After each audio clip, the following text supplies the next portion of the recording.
आज जानेंगे उस महान साइंटिस्ट गैलीलियो गैलीली के बारे में जिनके मरने के 350 साल बाद तक भी उन पर बैन लगा रहा। एल्बर्ट आइंस्टाइन और स्टीवन हॉकिंग जैसे साइंटिस्ट भी जिसे अपना आदर्श मानते थे। वीडियो को आखिर तक ज़रूर देखना। आप गैलीलियो के बारे में 30 ऐसी बातें जानोगे जो शायद ही आपने पहले कभी सुनी होंगी। नंबर 30। 18 फरवरी 1564 को इटली के महान पेंटर और कवि मिकलांजेलो की डेथ हुई थी और इससे ठीक 3 दिन पहले 15 फरवरी 1564 को इटली के महान साइंटिस्ट गैलीलियो गैलीली का जन्म हुआ था। नंबर 29। जिस साल गैलीलियो की डेथ हुई थी उसी साल सर आइजक न्यूटन का जन्म हुआ था। दोनों ने फिजिक्स को स्टडी किया। न्यूटन ने गैलीलियो द्वारा फिजिक्स में किए गए काम को आगे बढ़ाया और इसीलिए कुछ लोग न्यूटन को गैलीलियो का पुनर्जन्म भी कहते हैं। नंबर 28। मिकलांजेलो, निकोलो मैकियावेली, फोस्कोलो, रोसिनी और गैलीलियो गैलीली, इटली की इन सभी महान हस्तियों को एक ही चर्च में दफनाया गया है। इटली के फ्लोरेंस शहर के बेसिलिका ऑफ सेंटा क्रोसी चर्च में इन सभी की कब्र है। इसीलिए इस चर्च को टेम्पल ऑफ इटालियन ग्लोरीज भी कहा जाता है। नंबर 27। एरिस्टोटल का कहना था कि अगर दो चीज़ों को ऊंचाई से एक साथ नीचे छोड़ा जाए तो उन दोनों में से जो भारी चीज़ होगी वो हल्की से पहले ज़मीन पर गिरेगी। गैलीलियो एरिस्टोटल की इस बात को सही नहीं मानते थे। उनका कहना था कि भारी और हल्की दोनों चीज़ें एक साथ ज़मीन पर आती हैं। इसको साबित करने के लिए गैलीलियो ने पीसा की मीनार पर खड़े होकर दो हल्की भारी चीज़ों को एक साथ नीचे छोड़ा था और दोनों एक साथ ज़मीन पर गिरी थी। अब कुछ हिस्टोरियंस कहते हैं कि ऐसा करने की गैलीलियो ने सोची थी, ऐसा उन्होंने किया नहीं था। लेकिन गैलीलियो के टाइम के कुछ राइटर्स जिन्होंने गैलीलियो पर लिखा था उन्होंने इस कहानी का जिक्र किया है। नंबर 26। स्टीवन हॉकिंग ने कहा था कि मॉडर्न साइंस के जन्म के लिए सबसे ज़्यादा योगदान गैलीलियो का है। वहीं एल्बर्ट आइंस्टाइन ने सबसे पहले गैलीलियो को फादर ऑफ मॉडर्न साइंस कहकर संबोधित किया था। नंबर 25। गैलीलियो गैलीली एक एस्ट्रोनॉमर, इंजीनियर, फिजिसिस्ट, फिलोसोफर और मैथमेटिशियन थे। गैलीलियो को father of observational astronomy, father of modern physics, father of scientific method और फादर ऑफ मॉडर्न साइंस भी कहा जाता है। नंबर 24। गैलीलियो और उनकी फैमिली का सरनेम पहले गैलीली नहीं था। 14th सेंचुरी में गैलीलियो के एक एंसेस्टर हुए थे जिनका नाम गैलीलियो बोनायुटी था। ये एक फिजिशियन थे, एक यूनिवर्सिटी टीचर थे और पॉलिटिशियन थे। इनके ऑनर में 14th सेंचुरी के आखिर में इनकी फैमिली ने अपना सरनेम बदलकर बोनायुटी से गैलीली कर लिया था। सो गैलीलियो बोनायुटी के फर्स्ट नेम पर ही आगे चलकर उनकी फैमिली का सरनेम गैलीली बना। नंबर 23। अब आप सोच रहे होंगे कि गैलीलियो गैलीली का जो फर्स्ट नेम है वो उनके पूर्वज गैलीलियो बोनायुटी के नाम पर रखा गया है। नहीं, दरअसल मिड 16th सेंचुरी तक इटली की टस्कन फैमिलीज में यह परंपरा थी कि वो अपने सबसे बड़े बेटे का नाम अपने सरनेम पर रख देते थे। इसलिए सरनेम गैलीली से ही साइंटिस्ट का नाम गैलीलियो पड़ा है। नंबर 22। गैलीलियो ने शादी नहीं की लेकिन वो वेनिस शहर की एक सुंदर औरत मरीना गांबा के काफ़ी करीब थे और मरीना के साथ उनके 3 बच्चे थे, 2 लड़कियां और 1 लड़का। नंबर 21। गैलीलियो एक धार्मिक इंसान थे। वो पक्के कैथोलिक ईसाई थे लेकिन इसके बावजूद भी उन्होंने अपने 3 बच्चों की मदर से कभी शादी नहीं की। ये धर्म के खिलाफ था। गैलीलियो ने शादी क्यों नहीं की इस बारे में अमेरिका की एक राइटर दावा सोबल अपनी बुक गैलीलियोज डॉटर में लिखती हैं कि उन दिनों शादी ना करना स्कॉलर्स में एक ट्रेडिशन था। जैसे रेनेसेंस के कई बड़े दिग्गजों मिकलांजेलो, लियोनार्डो दा विंची और निकोलस कोपरनिकस ने भी शादी नहीं की थी। नंबर 20। क्योंकि गैलीलियो की डॉटर्स बगैर शादी के जन्मी थी इसलिए गैलीलियो मानते थे कि उनकी शादी नहीं की जा सकती और वो सोचते थे कि अगर शादी करनी भी पड़ी तो उनको भारी दहेज देना पड़ेगा।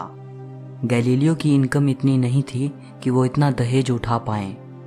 आखिर में गैलीलियो ने डिसाइड किया कि उनकी बेटियों के लिए धार्मिक जीवन बिताना ही सही रहेगा और उसने अपनी दोनों बेटियों को कॉन्वेंट में भेज दिया, जहां उन्होंने अपनी सारी जिंदगी बिताई। नंबर 19। आमतौर पर यह माना जाता है कि गैलीलियो ने टेलीस्कोप का आविष्कार किया था, लेकिन यह सच नहीं है। हॉलैंड के एक शख्स थे जिनका नाम हैंस लिपर्शे था। ये आई ग्लासेस बनाने का काम करते थे। इनको ही टेलीस्कोप की इन्वेंशन के लिए क्रेडिट दिया जाता है। सन 1608 में लिपर्शे ने अपनी टेलीस्कोप की इन्वेंशन को पेटेंट करवाने के लिए एप्लीकेशन दी, लेकिन हॉलैंड सरकार ने सोचा कि टेलीस्कोप जैसी इन्वेंशन को कॉपी करना बेहद आसान है, क्योंकि लिपर्शे द्वारा दी गई एप्लीकेशन के कुछ ही दिनों बाद हॉलैंड के एक और इंस्ट्रूमेंट बनाने वाले शख्स ने उसी डिवाइस को पेटेंट करवाने की कोशिश की। दोनों में से किसी के भी पेटेंट को ग्रांटेड नहीं किया गया, लेकिन क्योंकि लिपर्शे की एप्लीकेशन सबसे पहली थी, इसीलिए उन्हीं को इन्वेंशन के लिए क्रेडिट दिया जाता है। नंबर 18। 1609 में गैलीलियो को टेलीस्कोप के आविष्कार के बारे में पता चला और उन्होंने खुद का टेलीस्कोप बना लिया। उन्होंने पहले वाले टेलीस्कोप के कंपेयर में एक बेटर वर्जन बनाया, उसमें काफ़ी सुधार करते हुए। गैलीलियो ने टेलीस्कोप का आविष्कार तो नहीं किया, लेकिन हाँ, वो पहले ऐसे इंसान थे जिन्होंने पहली बार किसी ऑप्टिकल इंस्ट्रूमेंट का इस्तेमाल आसमानी चीज़ों को स्टडी करने के लिए किया था। नंबर 17। गैलीलियो के ज़माने में ये आम विश्वास था कि चांद का सरफेस स्मूथ होता है। गैलीलियो ने टेलीस्कोप से ये पता लगाया कि चांद की सतह स्मूथ नहीं है, बल्कि उस पर गड्ढे और पहाड़ हैं, और इस तरह गैलीलियो ने पुरानी मान्यताओं को उखाड़ फेंका। नंबर 16। 13 मार्च 1610 को गैलीलियो ने द स्टारी मैसेंजर नाम से एक पुस्तिका को पब्लिश किया। यह हिस्ट्री का पहला साइंटिफिक वर्क था जिसमें टेलीस्कोप द्वारा की गई ऑब्जर्वेशंस को दिखाया गया था। ये जो स्क्रीन पर आप देख रहे हैं, ये गैलीलियो द्वारा बनाए गए चांद के स्केचेस हैं। इनको गैलीलियो ने टेलीस्कोप से देखकर बनाया था। नंबर 15। इटली के फ्लोरेंस में इंस्टीट्यूटो ई म्यूजियो दी स्टोरिया डेला शिएंजा नाम से एक म्यूजियम था। 10 जून 2010 को गैलीलियो के ऑनर में इस म्यूजियम का नाम बदलकर म्यूजियो गैलीलियो कर दिया गया। नंबर 14। गैलीलियो को हुए 400 साल बीत जाने के बाद आज भी गैलीलियो का टेलीस्कोप बचा हुआ है। ये फ्लोरेंस के म्यूजियो गैलीलियो में रखा है। म्यूजियम में गैलीलियो द्वारा बनाए गए 2 टेलीस्कोप और ऑब्जेक्टिव लेंस रखे हैं। इन्हीं से गैलीलियो ने जुपिटर प्लैनेट के 4 चंद्रमाओं को खोजा था। नंबर 13। गैलीलियो ने अपनी ऑब्जर्वेशंस में पाया कि निकोलस कोपरनिकस सही थे। निकोलस कोपरनिकस गैलीलियो से पहले 15th सेंचुरी में एक साइंटिस्ट हुए थे, जिन्होंने सबसे पहले कहा था कि यूनिवर्स का सेंटर सूर्य है और पृथ्वी सहित सारे प्लैनेट्स सूर्य का चक्कर लगाते हैं। गैलीलियो ने भी कोपरनिकस की इस थियोरी को सपोर्ट किया। इससे पहले लोग यही मानते थे कि पृथ्वी यूनिवर्स का सेंटर है और सूरज सहित सारे प्लैनेट्स पृथ्वी का चक्कर लगाते हैं। उस वक्त के एस्ट्रोनॉमर्स ने गैलीलियो की इस बात का विरोध किया। 1615 में इस सारे मैटर की रोमन कैथोलिक चर्च ने जांच की। कैथोलिक चर्च ने कोपरनिकस की थ्योरी को बेतुकी कहकर उसे धर्म विरोधी घोषित कर दिया, क्योंकि यह थ्योरी बाइबल में कही गई कुछ बातों का खंडन करते हुए दिख रही थी। नंबर 12। 1632 में गैलीलियो ने एक बुक लिखी थी। इस बुक में गैलीलियो ने अपनी बात को डिफेंड किया। इसके बाद गैलीलियो पर मुकदमा चलाया गया, जिसमें उनको धार्मिक मान्यताओं को ठेस पहुंचाने के लिए दोषी पाया गया। नंबर 11। दोषी पाए जाने के बाद गैलीलियो को मजबूर किया गया कि वो सभी के सामने अपना बयान वापस लें और कहें कि उनकी थ्योरी कि पृथ्वी सूर्य के चारों ओर घूमती है गलत है। कहा जाता है कि जब गैलीलियो ने अपनी गलती मानी तब वो बेहद दुखी थे। अपना बयान वापस लेने के बाद गैलीलियो ने नीचे देखते हुए ये वाक्य कहा, एंड येट इट मूव्स, और ये अभी भी घूम रही है। नंबर 10। गैलीलियो को पहले तो उम्र कैद की सज़ा सुनाई गई, लेकिन बाद में उनकी सज़ा को उम्र कैद से हाउस अरेस्ट में बदल दिया गया और कहा गया कि वो अपनी बची हुई सारी ज़िंदगी अपने घर के अंदर रहकर ही बिताएंगे। नंबर 9। बार्तोलोमे इस्तेवान मूरियो, जो कि एक स्पेनिश पेंटर थे। गैलीलियो के मरने के 2 साल बाद इन्होंने गैलीलियो की एक पेंटिंग बनाई थी। पेंटिंग में दिखाया गया है कि गैलीलियो जेल के अंदर बैठे हैं, मानो वो किसी गहरी सोच में हों।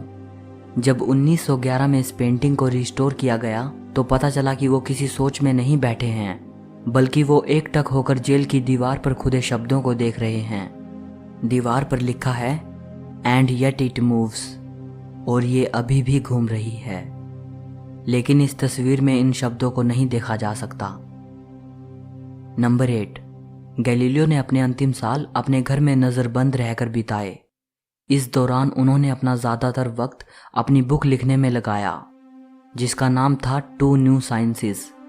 उन पर लगे बैन के चलते वो इटली में तो अपनी बुक को पब्लिश नहीं कर पाए, लेकिन उनकी बुक 1638 में हॉलैंड में पब्लिश हुई।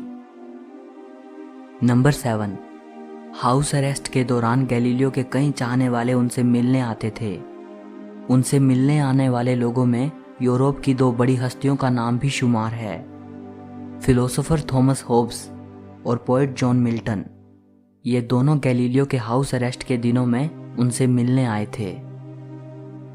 नंबर 6, सन 1638 में गैलीलियो कंप्लीटली ब्लाइंड हो चुके थे और इसके ठीक 4 साल बाद 8 जनवरी 1642 को उनकी डेथ हो गई। नंबर 5, गैलीलियो की मृत्यु के बाद टस्कनी शहर के नवाब ने चाहा कि गैलीलियो को फ्लोरेंस के बेसिलिका ऑफ सेंटा क्रोसी चर्च में दफनाया जाए, जहां गैलीलियो के फादर की भी कब्र थी। लेकिन ऐसा नहीं हो सका। वहां के पोप ने इस बात का विरोध किया, क्योंकि कैथोलिक चर्च ने गैलीलियो को धार्मिक विश्वासों को ठेस पहुंचाने के लिए सजा सुना रखी थी। इसलिए गैलीलियो को चर्च के पास ही कहीं और दफनाया गया। लेकिन गैलीलियो के मरने के करीब 1 सेंचुरी बाद 1737 में चर्च के अंदर गैलीलियो की याद में एक स्मारक बनाया गया और इसी दौरान गैलीलियो के अवशेष को निकालकर चर्च में दफना दिया गया। नंबर 4, गैलीलियो का शव निकालने के बाद उसे फिर से दफनाने से पहले उनके शरीर से उनकी 3 उंगलियां और 1 दांत निकाल लिया गया। इनमें से गैलीलियो की 1 उंगली फ्लोरेंस के म्यूजियम में रखी है। नंबर 3, म्यूजियम में गैलीलियो की उंगली को ऐसे रखा गया है मानो वो रोम की तरफ इशारा कर रही हो, वही रोम जहां गैलीलियो पर मुकदमा चलाया गया था। नंबर 2, 1989 में नासा और जर्मनी की एक टीम ने जुपिटर प्लैनेट और उसके मून्स को स्टडी करने के लिए एक स्पेसक्राफ्ट लॉन्च किया। गैलीलियो गैलीली के सम्मान में स्पेसक्राफ्ट को गैलीलियो नाम दिया गया। नंबर 1, 1992 में यानी गैलीलियो की मृत्यु के ठीक 350 साल बाद कैथोलिक चर्च के पोप जॉन पॉल ने यह माना कि गैलीलियो सही थे। पोप ने कहा कि गैलीलियो के केस में चर्च से गलती हुई थी, चर्च ने उनके साथ ठीक नहीं किया। सो इस वीडियो के लिए इतना ही। उम्मीद है कि ये वीडियो आपको पसंद आई होगी। लाइक और शेयर कर देना, और हिस्ट्री से जुड़ी ऐसी ही अमेजिंग वीडियोस को देखने के लिए चैनल को सब्सक्राइब करके बेल आइकन को दबा देना। सो मिलते हैं अगली वीडियो में।